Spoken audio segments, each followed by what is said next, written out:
இன்று மிகவும் முக்கியமான ஒரு சில விடயங்களை ஊடகங்களுக்கு தெரிவிப்பதற்காகவே இந்த ஊடகவியலாளர் சந்திப்பை நாங்கள் ஏற்பாடு செய்திருக்கின்றோம்.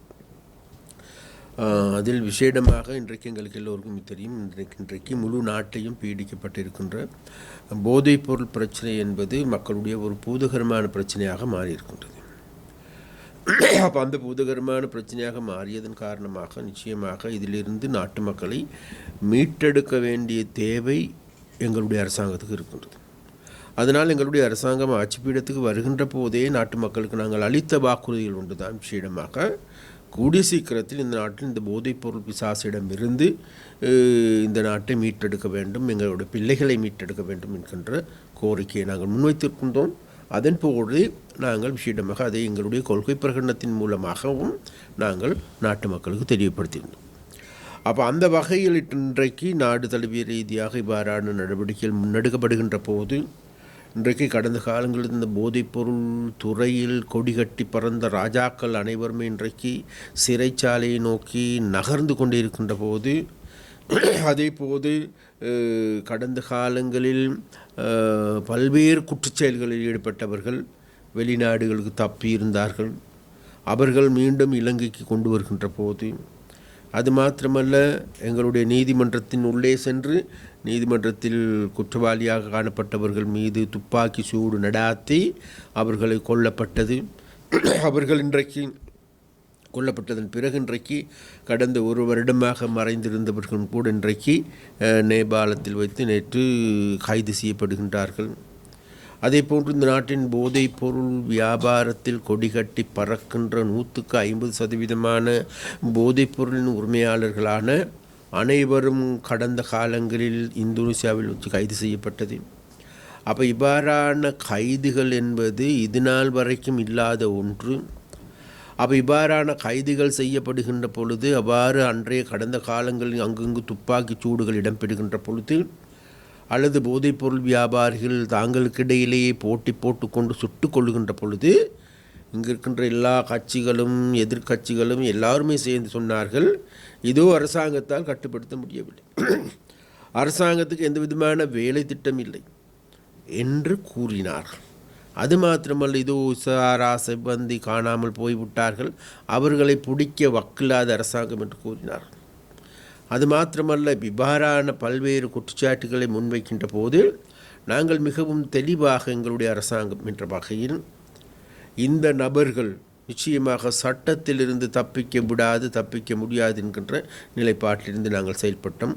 அந்த செயற்பாடுகளின் விளைவாக இன்றைக்கு அனைவரும் கைது செய்யப்படுகின்றார்கள். வெளிநாட்டில் இருக்கின்றவர்களும் கைது செய்யப்படுகின்றார்கள், இன்னும் கைது செய்யப்பட இருக்கின்றார்கள். ஆனால் இதற்கு முன்னர் இருந்த அரசாங்கங்கள் என்பது எங்களுக்கு எல்லோருக்குமே தெரியும், அந்த வகையான செயற்பாடுகளை முன்னெடுக்கவில்லை. அதற்கு மாறாக அவர்களை பாதுகாக்கின்ற அவர்களுடைய எஜமான்களாக இருந்திருக்கின்றார்கள் என்பதே இப்பொழுது தெரிய வருகின்றது. அந்த வகையில் இன்றைக்கு இருக்கின்ற அரசாங்கம் என்பது தேசிய மக்கள் சக்தியினுடைய அரசாங்கம் என்பது தேசிய மக்கள் சக்தியினுடைய அரசாங்கத்துக்கு இன்றைக்கு ஒரு வருடமே பூர்த்தியாகி இருக்கின்றது. அந்த ஒரு வருட கால பகுதிகளில் நிச்சயமாக இந்த நாட்டை வாட்டி வதைக்கின்ற எங்களுடைய இளம் தலைமுறையினுடைய வாழ்க்கையை நாசமாக்குகின்ற இந்த போதைப் பொருளிலிருந்து மீட்டெடுப்பதற்கான சகல நடவடிக்கைகளையும் இன்றைக்கு மும்முரமாக எடுக்கப்பட்டு வருகின்றது. அதனால் இலங்கையில் வாழ்கின்ற மக்களிடம் நாங்கள் கேட்டுக்கொள்வது வேறு எதுமல்ல, இதற்கு முன்னர் இவ்வாறான போதைப்பொருள் வியாபாரிகள் ஊடாக செயற்படுகின்ற நடவடிக்கையின் பொழுது அதற்கு பின்னால் அரசியல்வாதிகள் இருந்தார்கள், அதற்கு பின்னால் போலீஸார் இருந்தார்கள், அதற்கு பின்னால் பாதுகாப்பு படைகள் இருந்தது, அதற்கு பின்னால் சட்டத்தரணிகள் இருந்தார்கள். ஆனால் இப்பொழுது அந்த அந்த அந்த அந்த துறையிலிருந்து இன்றைக்கு முற்றுமுழுதாக இன்றைக்கு மீட்கப்பட்டிருக்கின்றது.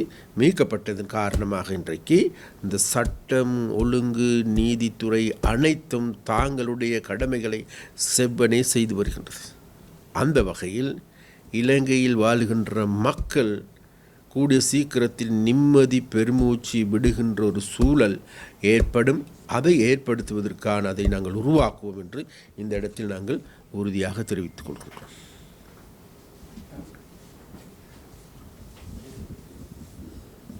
அமைச்சர் அவர்களே, இப்போ இஷாரா சவந்தி கைது செய்யப்பட்டிருக்காங்க, வரவேற்கத்தக்கது. அதே மாதிரி கேல்பத்ர பத்மி இந்தோனேஷியாவில் கைது செய்யப்பட்டார்கள். இந்த குற்ற கும்பல்கள் இப்படி அடுத்தடுத்த குற்ற கும்பல்கள் கைது செய்யப்பட்ட நிலையில் இது சம்பந்தமான செய்திகள் போடப்படும் போது அது கீழே மக்கள் ஒரு சில கேள்விகளை கேட்கின்றார்கள். அரசாங்கம் இப்போ ஒரு வருடம் ஆகிறது, ஆனால் 8 மாதத்தும் தலைமறைவாக இருந்தவர்கள் 7 மாதம் தலைமறைவாக இருந்தவர்களை கைது செய்து விட்டார்கள். ஆனால் இந்த அரசாங்கம் கொடுத்த வாக்குறுதி பிரதானமாக இருப்பது ஈஸ்டர் தாக்குதல். பிரதான சூத்திரதாரி யார்? வசீம் தாஜினுடைய கொலைக்கு பின்னால் பிரதானமாக செயற்பட்டவர்கள் யார்? லசந்த விக்ரமதுங்க உணவினார் அவருடைய படுகொலைக்கு காரணமானவர்கள் யார்? மத்திய வங்கி கொள்ளைக்கு பிரதான காரணமானவர்கள் யார்? அர்ஜுன் மகேந்திரன் சிங்கப்பூரிலிருந்து வரவேற்பதற்கான முதல் நடவடிக்கை இந்த அரசாங்கத்தில் எடுக்கப்படும் என்று சொல்லப்படுது. ஆனால் இந்த மாதிரியான விடயங்கள் எல்லாம் இன்னமும் முடிவாகாத நிலையில் இருக்கின்றது. இதெல்லாம் எப்பொழுது ஒரு பதில் கிடைக்கும்? இந்த கேள்விகளுக்கு எப்போ பதில் கிடைக்கும் என்று மக்கள் கேள்வி கேட்கிறார்கள். இதற்கு உங்களுடைய பதில்? இல்லை, நிச்சயமாக இது மக்களுடைய கேள்வி அல்ல. ஏனென்றால் மக்களுக்கு மிக தெளிவாக தெரியும், இன்றைக்கு எங்களுடைய அரசாங்கம், தேசிய மக்கள் அரசாங்கம் தாங்களுடைய ஒரு வருட காலத்தை பூர்த்தி செய்திருக்கின்ற போது இன்றைக்கு நாங்கள் அந்த நேரத்தில் நிச்சயமாக இந்த நாட்டினுடைய மக்களுடைய சொத்துக்களை சூறையாடியவர்கள், கொள்ளையடித்தவர்களை கைது செய்யப்படுவார்கள், அவர்களுக்கு எதிராக சட்டத்தின் முன்னால் நிறுத்தப்படுவார்கள் என்று கூறியது உண்மை. அதில் எந்த மாற்றம் கிடையாது. அந்த வகையில் அர்ஜுனன் மகேந்திரன், அதாவது விசேடமாக மத்திய வங்கியினுடைய பிணை முறி மோசடியினூடாக 1100 கோடி ரூபாய், 1% 2% அல்ல, மக்களுடைய பணம் சூறையாடப்பட்டது. அவர் இன்றைக்கு மறைவாகி இருக்கின்றார், மறைந்திருக்கின்றார். கைது செய்வோம் என்று நாங்கள் குறிப்பிட்டோம். அது மாத்திரமல்ல, உங்களுக்கு எல்லோருக்கும் தாஜினுடைய கொலை வழக்கு என்பது நான் 2013 ஆண்டு இடம்பெற்ற சம்பவம். இன்றைக்கு தான் அது எல்லாவற்றையும் துணிகள் எல்லாத்தையும் துடைத்து கொண்டு இன்றைக்கு ஒவ்வொன்றாக இன்றைக்கு வெளியே வந்து கொண்டிருக்கின்றது. அதே போன்று எங்களுக்கு எல்லோருக்குமே தெரியும், இன்றைக்கு லசந்த விக்ரமதுங்கோட கொலை எடுத்துக்கொண்டால் அதே மாதிரி. அதே போன்று இந்த வகையான பிரச்சனைகள், அதே போன்று எங்களுக்கு எல்லோருக்கும் தெரியும் இந்த ஈஸ்டர் தாக்குதல் என்பது யார் நடத்தியது என்பது சம்பந்தமாக பிரச்சனை. அப்போ அந்த ஈஸ்டர் தாக்குதலுடைய உண்மையான சூத்திரதாரி யார் என்கின்ற கேள்வி மக்கள் மத்தியில் முன்வைக்கின்ற கருத்து இருக்கின்றது. இருந்த போதிலும் கூட நாங்கள் ஒரு விடயத்தை சொல்கின்றோம். இந்த ஈஸ்டர் குண்டு தாக்குதலின் பின்னால் பல சூத்திரதாரிகள் இருக்கின்றார்கள். இந்த போதைப் பொருள் வியாபாரிகளுக்கு பின்னால் பல வலைப்பின்னல்கள் இருக்கின்றது. அது முழு நாட்டு மக்களுக்கும் இன்றைக்கு எடுத்து சொல்ல வேண்டிய, இது ஒரு இன்னைக்கு இருக்கின்ற இந்த அரசாங்கம் ஒன்று இருக்குமாக, அரச யந்திரம் ஒன்று இருக்குமாக இருந்தால் அதே அரச யந்திரம் போன்ற இன்னொரு பாதாள உலக அரச யந்திரம் ஒன்று இயங்கி இருக்கின்றது. அப்போ அதிலிருந்து மீட்கின்ற போதுதான் இதுக்கு இது கை வைக்கின்ற பொழுதுதான் தெரிய வருகின்றது இதனுடைய எந்த அளவுக்கு இன்றைக்கு வியாபிக்கப்பட்டிருக்கின்றது. இருந்த போதிலும் கூட இன்றைக்கு நாங்கள் 2இல் ஒன்றையே நாங்கள் தெரிவு செய்தாக வேண்டும். ஒன்று, இந்த நாட்டின் போதைப் பொருளிலிருந்து இந்த நாட்டை மீட்டெடுப்பதா, அல்லது அந்த போதைப் பொருள் வியாபாரிகள் செய்கின்ற அனைத்து செயற்பாடுகளையும் ஏதோ கண்டும் காணாமல் இருந்து அவர்களுடைய செயற்பாடுகளுக்கு இடமளிப்பதா. மக்கள் சொல்லுகின்றார்கள், இல்லை, இடமளிக்கக்கூடாது, ஏனென்றால் இதன் மூலமாக இல்லாமல் போவது வேறு யாருமல்ல எங்களுடைய பிள்ளைகள். அப்போ எங்களுடைய பிள்ளைகளை பாதுகாத்துக் கொள்வதற்கு அரசாங்கம் இதற்கு எதிராக கடுமையான நடவடிக்கைகள் எடுக்கப்பட வேண்டும். அதே நேரத்தில் இந்த திருடர்களுக்கு எதிராக, இந்த மோசடிக்காரர்களுக்கு எதிராக, இந்த போதைப்பொருள் வியாபாரிகளுக்கு எதிராக சட்டம் ஒழுங்கை சரிவர நிலைநாட்டப்பட வேண்டும் என்று மக்கள் விரும்புகின்றார்கள்.